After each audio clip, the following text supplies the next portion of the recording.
All right. Thanks for joining us for another episode of United Goalkeeping Alliance's The Goalkeepers podcast. And today, we have another episode that we're going to target more of the mind and mental side of the game.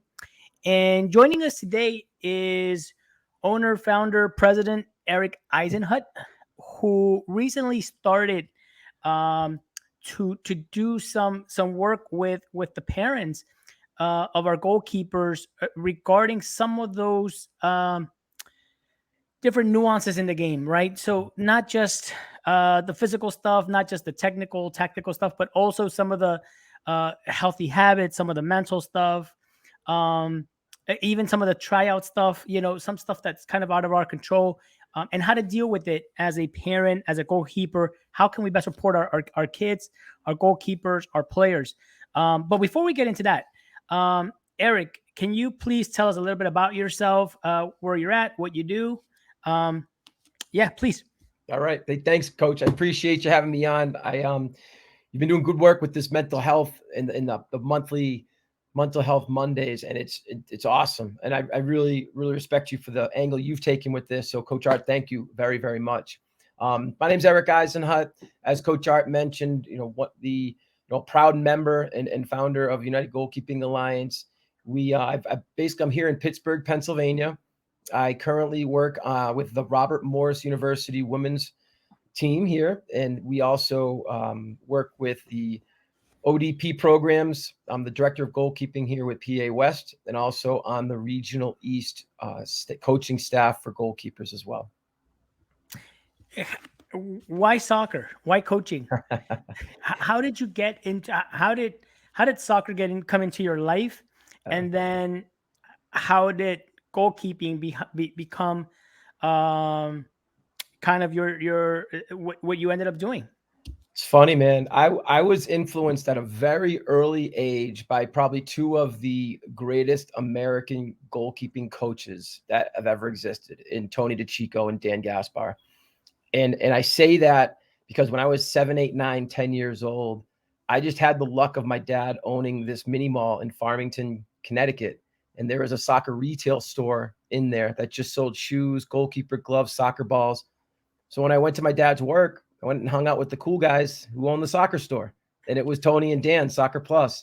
And they've been family friends. They've been really influential in my life. And that was really my introduction to sport, never mind goalkeeping or soccer for that matter. And it was, I want to be like one of those two. Those guys are cool, man. I want to wear gloves. I want to be different on the field. And that's really how my passion for soccer and specifically goalkeeping started. And it's been with me ever since. Worked at both the camps, Tony's and Dan's, been coached by them really my entire life, and really owe a lot to the two of them. Now, so as a young coach, right? How do you turn? How do you almost turn like a hobby or a passion, right, or a passion project into now a career or something more serious that you want to pursue? Because it's easy as a 18, 19, 20 something year old, and you're like, oh, okay, well, I can go coach on the weekends. I can go coach one night a week. But how does, or even over the summer, how does that turn into a passion? How does that turn into your career? Yeah. So I was in corporate finance for 18 years before I made the jump to professional coaching. And really, I went through 4 or 5 life-changing events in like 3-year span, 4-year span, and it really impacted my moral compass, to be perfectly truthful. Now, some of my mission statement, my personal mission statement, my personal vision statement remain the same. And it's always been to just be there for others, help others get to their next level, regardless of what that next level is, whether it is in a relationship, whether that's in business, whether that's in sport. And I really continued with my 3 passions, which was goalkeeping, business, and then also teaching. When I was in corporate finance, I was a teacher or a trainer for new hires in middle management. And again, I really like to see kids, I say kids, but again, I'm talking like 20s, in their 20s, Yeah. get promoted and go into other groups and get a better job. And I got excited about that. And people always get kidded with me, like, oh, looks like you got to start all over again. I'm like, that's okay. It shows progress. It shows that kids or people are growing underneath me and are able to get to their next level. And I was excited about that. What got to me was the monotony of mutual fund accounting, debits, credits, income, expenses, redemption, subscriptions. Yeah, it just was the same stuff every day. And there was no passion behind it. Although I love teaching and love those three things, I made it just a life-changing change. I wanted to be on the field. I wanted to influence. I wanted to continue to coach just with a different passion, and something I am truly passionate about is goalkeeping. Now, why is it important? Why was it important to create a mission statement, have those values written down, and why is it still important for you to keep those and have that as your compass Yeah. in what you're doing? I was introduced to mission statements and vision statements when I was in probably my mid-20s. And it really allows, I call it the yellow brick road. If you don't veer from it, you're always going to be destined to where it is you're supposed to go. And I really understand what my passions were, and that they're not hard to do, but at the same time, you tweak them all the time. You know what I mean? Depending on where you are in your life. But it was really something, Art, that once I learned about what it is they're about, and what they do for you individually, it just makes the hard decisions a lot easier. And we still do this with the UGKA. We have a mission statement and a vision statement that's on our website, and we try to make all of our business decisions through those mission and vision statements. And I tell people that we're trying to do business with all the time, like, if you can look at our mission and vision statement and ask the questions you're going to ask me, you'll probably know the answer to it before you even have the conversation with us, because we're going to follow that. And it's really going to help us get to where it is we want to be without veering off into tangents that might not be as impactful as if we were staying specifically tied to those statements. Yeah, and I think for me, right, one of the things that I enjoy is seeing the different nuggets of wisdom that coaches are going to teach. Coaches are going to bring all those moments of knowledge to the table. We all know soccer. I don't want to say that's the easy part. Goalkeeping, I don't want to say that's the easy part, but that's the easy part. The hard part is bringing in some of those, like you said, bringing in some of those little life lessons, sneaking in those nuggets, sneaking in how to get into those healthy habits. And even, like you said, exposing kids to like a mission and a vision, right? Mm-hmm. The No sooner doubt. you're kids don't care, like right. Their mission is, you know end of the night, right? Yeah. Play video games, or Yep. go win the tournament at the weekend. So, and it's totally fine. They're kids. They're supposed Yeah, to do that. I agree with that. However, the sooner we can get them exposed to some of these things, like you were in your 20s, the better. 100% agree, Art. And even for something as simple as, like, for the most part, the kids I coach, I always ask them, like, why are you here? You're here on a Sunday, giving up your free time to work out with me. Why? And they always say, like, well, I want to do the extra stuff to get to college. I want to play in college. And almost all my goalkeepers that I train with say that. Now, whether they're successful or not, there's a lot of variables in that equation, but hearing that is a start to a mission and vision statement. It's a start to creating goals. And I'm a big believer in all that stuff, because if you're not shooting at a target, you're just you're in a rudderless ship, and you're just going with the tide. And I think a lot of people, parents included, do that because they don't know where it is they want to go, or they don't know anything about the dark forest that's in front of them. And in this case, we're going to get there, but club soccer, a lot of parents don't understand the process around club soccer, what you can do, what you can't do, the questions you can ask, specifically around the goalkeeping department. I mean, that's very, very rare.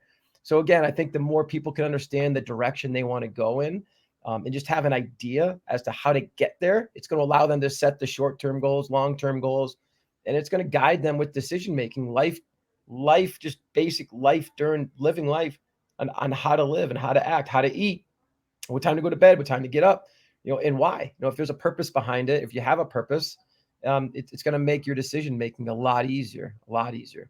I joke with the young kids. I'm like, seriously, what are your stresses in life? Your stresses are school and maybe sports, right? Friends, social media pressures, like there are other things too out there, obviously. I say, give yourself 10 years. In 10 years, you're going to have a potential relationship. You might own a home. You might have a mortgage. You might have, I mean, it's like boom, boom, boom, boom, and it's going to come quickly. So, enjoy this time of your life when you're younger, where, you feel like the weight's on your shoulders, but in reality, it's not, man. Like, just enjoy being a kid. And I have to tell it to parents too. And I know we're going to get there about kids and athletics and everything, but my guidance to parents is like, let them live, let them fail, let them have fun, but same time, you're there to guide them in those situations. Now, speaking about guiding, why the UGKA? Why do we have this, right? What is the benefit of this platform for goalkeepers? Where did the idea come from? Yeah. And where do you see it going maybe in a couple of years? Yeah. So it started around 2 years ago with the pandemic, to be truthful. And when the pandemic started, no one was on the field. And it was, how do we basically keep our goalkeepers thinking the game, even though we can't be on the field? How do we keep them um, thinking about game situations, goalkeeper specific game situations? How do we give them advice? How do we mentor them when they can't be with anybody? And that's really how it started. Maybe 10, 12 coaches, maybe 25 goalkeepers. And we just started a weekly conversation. And then it turned into a little bit of more formal presentation with PowerPoint presentations. We'd break up into groups in our breakout rooms. We would then, the group started growing. We went from 12 kids or 12 coaches, up to 25 coaches. And the goalkeepers went from 25 up to 50, up to 75. And people just started getting interested in just being part of these conversations. And today we are over 100 coaches strong. We have over 300 members, and it's a weekly training session, educational training session, where we meet on Sundays. We talk about specific goalkeeping moments, and all the topics are voted on by our members, whether they're coaches or whether they're an actual individual. And all we're doing is taking what they want to hear about, what they want to discuss, and really apply it to us. And we then take it, the coaches take it and put out 45 to 1 hour presentation / engaging conversation. We break down film. We break out into breakout rooms. We have small group sessions, and it just has conversation. It's just all about conversation with kids to keep them thinking the game and teaching them the nuances of the game. Because what I've witnessed, and we have a slide or a PowerPoint slide to really illustrate this, but it's, where is your club? What do they do for your goalkeepers? And a lot of clubs will simply say, yeah, we take care of goalkeeper coaching, when all they're really doing is goalkeeper training. And they're putting them down the other end of the field once a week for just getting a ball knocked on them in a group. Ages could vary, diversity of the skill sets could vary. And they check that off as, yeah, we have goalkeeper coaching. And we both know that that's not coaching. That's training. That's someone just hitting the ball at them. We break it down into the 5 elements of development, right? I mean, we look at not only your tactical training, your technical training, your physical growth, your social / leadership, in addition to your psychological balance. And we really try to, in these educational sessions, speak to all 5 of those elements of development, because it's not just one of them. It's all of them. And right now, this month, we're focusing on goal setting, goalkeeper specific performance training, and how do we create goals for these kids in their off season, because we're just starting their off season before the fall starts. So you have, we have the social media, we have the podcast, we have the members only educational meetings, we have the free stuff that we put out as well, because occasionally we do put out free information, free educational stuff, free content, Right. podcasts like these. So we're providing a lot, right? Why now provide playing out of the back? Yeah. Why why take that approach with the parents, and where did that idea stem from? Because for me, right, and I'm a very, I like to think I'm a very progressive, forward moving. I like to communicate with my parents, so I'm that guy. So I have to make my parents my best friends, no Yep. issues. Yep. But why is that important for the alliance? Because we don't really deal with the parents. Yep. Yep. So why is that important, and where did that idea stem from? Yeah, and truthfully, it comes around building a culture. And I feel if we're going to help clubs build a goalkeeping culture, the parents need to know about goalkeeping. And here in the United States, there are a lot of second generation, third generation baseball players, softball players, basketball players, football players. And for the most part, there are some second generation soccer players, right? Like we grew up playing the game. Our kids are second generation soccer players, and they're still at a minority compared to the other sports. That said, there are a lot of kids playing soccer, and parents just don't have, unfortunately, that understanding as to, never mind soccer, the specific position of goalkeeping. How do they understand what a goalkeeper does? How do they understand the pressures of being a goalkeeper if they've never understood the sport? Again, never mind the position. So really, this started, Art, with just a parent approaching me about discussing like the stress that comes with being a goalkeeping parent, and it's how they're on the sideline, and they're more nervous than their child who's on the field. And it really came to, okay, well, what can we do about that? How can you help me with the tryout anxiety? What can I do when I'm asking a club about goalkeeper coaching versus goalkeeper training? How can we help parents learn more so they can ask the right questions about a goalkeeping culture? Because it's important. I mean, our position, unfortunately, revolves around failure, right? The spotlight hits us when we let a goal in or make a great save. Don't get me wrong. There's a lot of positivity to that. But what I'd like to try and do is with that, flip the switch. Instead of it being a negative thought about goalkeeping and people getting anxious about it, let's try and flip it. And let's try and have people, parents included, push their kids to the goalkeeping position, to have them take that leadership role, because there are a lot of life lessons with being a goalkeeper. And you mentioned this earlier, Art, whether it's communication, delegation, just basic leadership. You're going to have a relationship with your coach, your players. You really have to be that leader on the field, and that's going to help with life lessons with relationships, with dealing with a boss, with dealing with leading a group or being the boss when you get older. So there's a lot there from a life lesson perspective with the goalkeepers. And I firmly believe that that's what separates a good coach from a great coach, to be perfectly honest with you. And I think that a lot of times, right, there we assume stuff. We Mhm. assume parents know. I assume I'm approachable. That people know that I'm approachable. Right. I assume my coach knows about the goalkeeper position. I assume the club knows about goalkeeper development. That's right. Unfortunately, that's not the case all the time. And Mhm. I've met several parents in the last couple of years where their player is at like U15, U16, and when they come to me, it's already kind of, they're like at the end of the rope and have nowhere else to go. They come to me and they're like, "Well, what do you?" I'm like, "Well, did you talk to your coach? Did you address this with the coach?" And they're like, "Oh, I didn't even know that we're allowed to talk to them." I- Right. and it's like, okay, no, I'm like, okay, so yeah, you are, Yeah, yeah, right? you're the paying customer. Of course I, you I'm should. I'm like, so there is a lot of, so again, I assume my parents know that we're welcoming, we can communicate, blah blah blah. But it's kind of one of those things where we as coaches have to kind of reassure them all the time about it, Yeah. right? And not just about communication.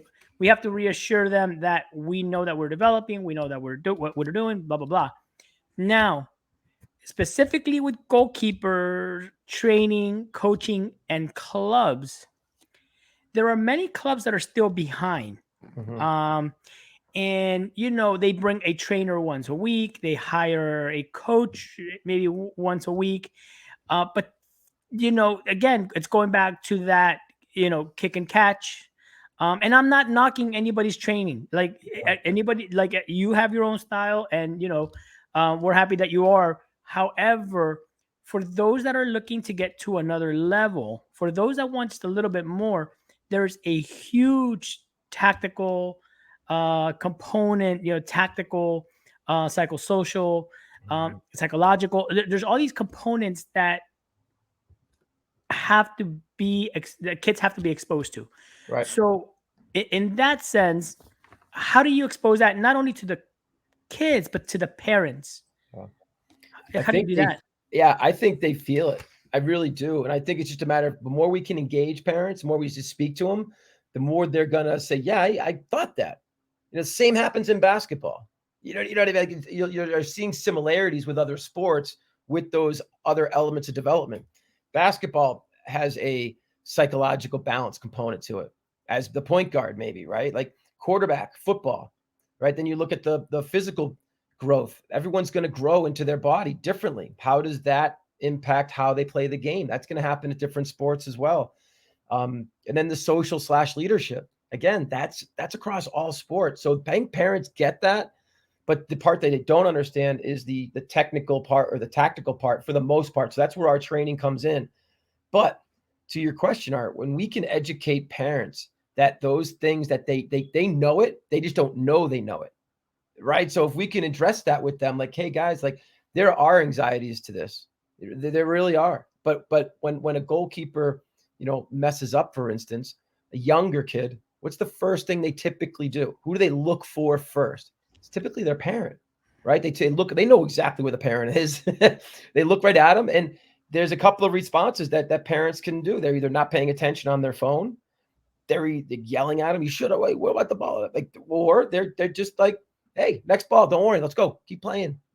And I think a lot of parents, truthfully, when they don't know, they are a little bit more aggressive with the feedback to show the kid that they do know, hey, let's go. But in reality, they just need to speak their mind and be honest with it. And if parents can grow with their kid from a knowledge-based perspective, if parents can ask the questions and get out of their comfort zone, because we're asking goalkeepers to always get out of their comfort zone to grow, right? We are, and that's a good thing. We want them out of their comfort zone. And if we can make them feel good during that out of the comfort zone experience, they're going to grow. They're going to develop. They're going to start doing things differently. Parents, I think, sometimes need to do that too. And one of the things that, and this blows me away, is this one statistic. One of the reasons why kids quit sports is because of the ride home, and it's not fun. And there's another interesting one. You want to know why kids are really, really love video games? Because parents aren't over their shoulder telling them what to do. I It's joke true. with parents. I know. I joke with parents. I'm like, you want them off the video game? Stand over them and watch them play and just scrutinize every move they make. Like whatever video game it is. And they're like, leave me alone. Like, and it's true though. Once it stops becoming fun and they don't want to develop, even though they're having fun, that's when it's going to hit the end of the road. And unfortunately, parents and adults have a big say in whether it's fun or not for the younger kids who play. Yeah, no, I completely agree. And I think that when it comes to trying to figure out how to best, and we can't tell parents how to parent their kid, but what we can do is offer those suggestions, offer some tools, some reflection, some feedback as to how goalkeepers and Mhm. coaches best receive information. Because I would also tell you that yes, most coaches are approachable and you can talk to coaches.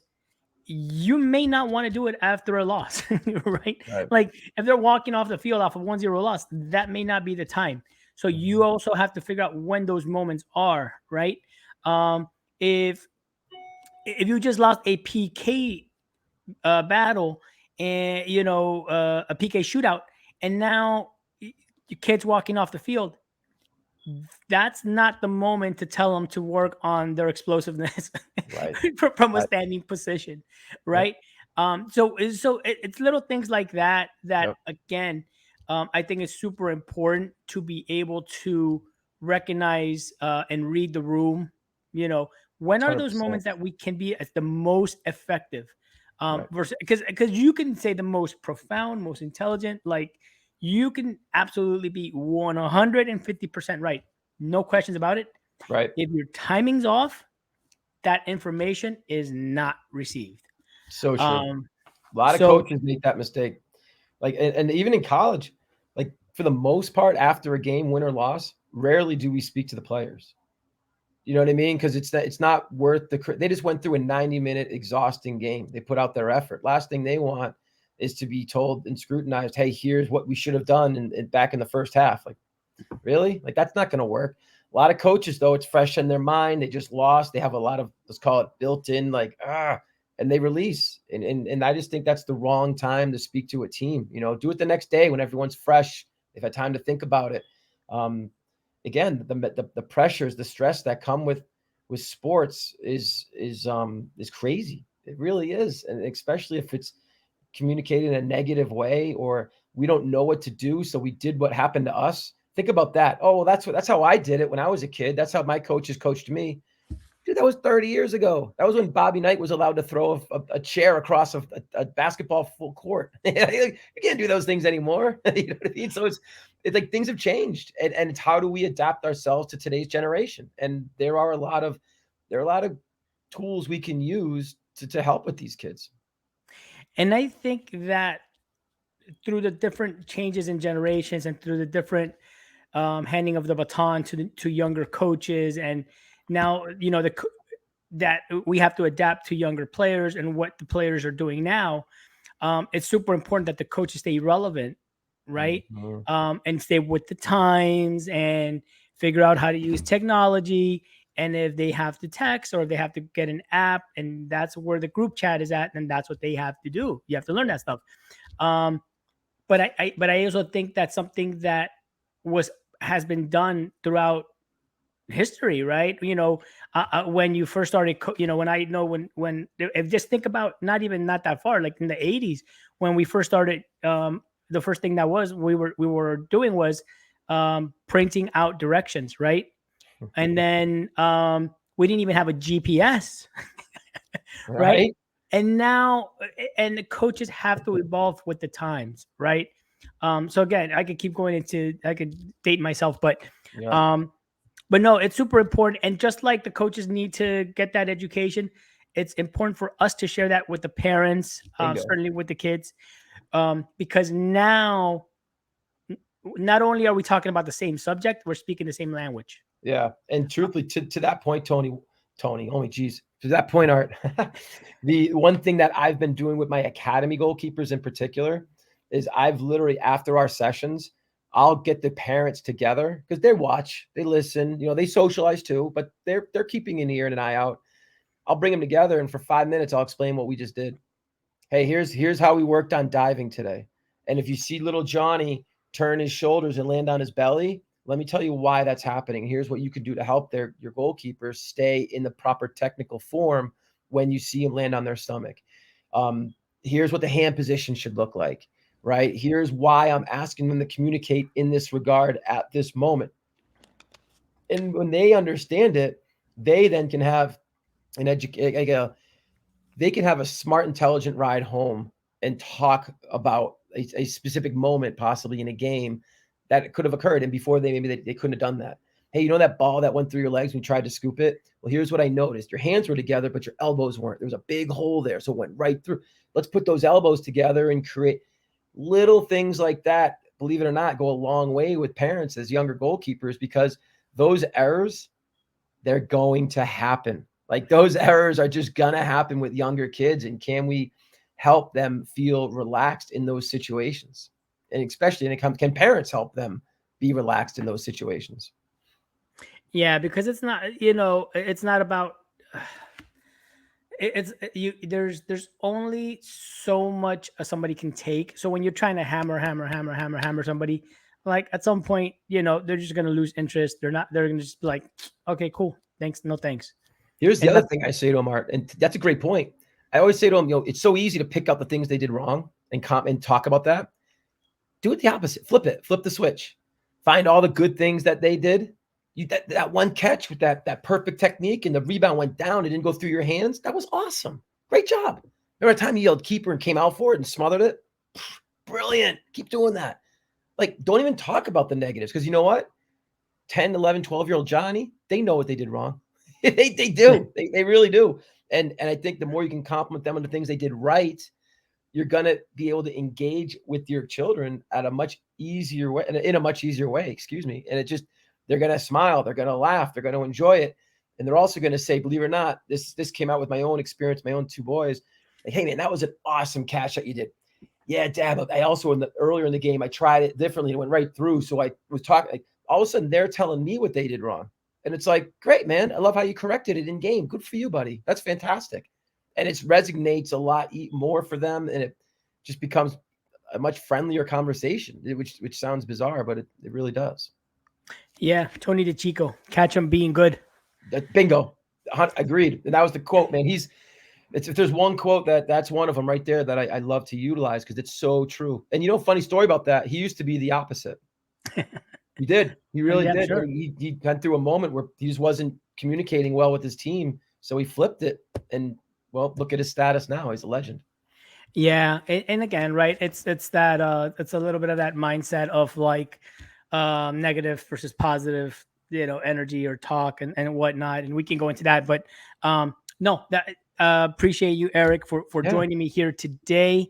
So again, please look. This is going to come out Monday. First Monday of July. We are going to be scheduling more of these playing out of the back here soon. Once a month, first Mondays of the month, I believe, or if not the first Monday, very, very early on every month, we're going to be having these talks. And when we do that, please log in, join, make sure that you are in the conversation, because not only are you going to get a lot of information, you may also know stuff that we don't. You may Bingo. have a point or a question that we haven't even considered. So we certainly welcome everybody's input. So again, Erik, where can I find you on social media? Yeah, you can find. I mean, what I just put you towards was the in the name, my name here. You see at United GK Alliance. You can use that for Instagram, and on Facebook, United Goalkeeping Alliance. Same with Twitter. Definitely follow. The Goalkeepers podcast. The Art obviously runs all those and puts all those out there. And just keep in mind, like the playing out of the back session that we're running, those are free for parents, and we're going to publicize that as such. Excuse me, as such, and even for coaches. Like from a UGKA perspective, it's free to join the United Goalkeeping Alliance because we want to help coaches get to their next level. Because if we as coaches are getting to our next level, the players are too, and so are the parents. So as a unit, can we collectively work together and collaborate to bring everyone up one notch? And just by doing that and collaborating in that fashion, as just based on the results that we've had in the last couple of years, Art, it works. And we like to educate, we like to collaborate, and really we also know that we're going to respect our differences too. And that's another thing that works really well is learning the other side. That's one thing from a parent's perspective I've been able to really show and illustrate. Well, from a coach's perspective, here's what they're thinking, here's what they're doing, here's why they're doing it. Parent, like, oh, I never even thought of that. Great. Glad we were able to figure that out. And the topics that we're going to have in the upcoming months are going to continue to focus around parents and how they can not only support their goalkeepers, but one was around tryouts. What club's good for your child? Because all clubs are different. What club's good, what club's bad, what role is good. Are you the number one, the number two? Which one's better? What are the pros and cons to that? And a lot of parents don't understand. It's a lot for that case, it'd be an ego. Oh, they need to be the number one, or they're on the best team.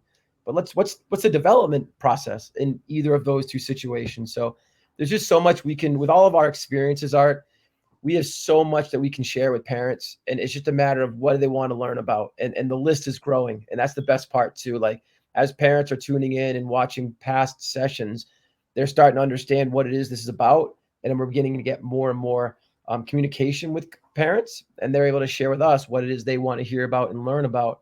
And we're planning accordingly. So please don't be afraid, parents, to share with us. Send us an email, send us a text message or a call. The email you can reach at info@unitedgkalliance.com.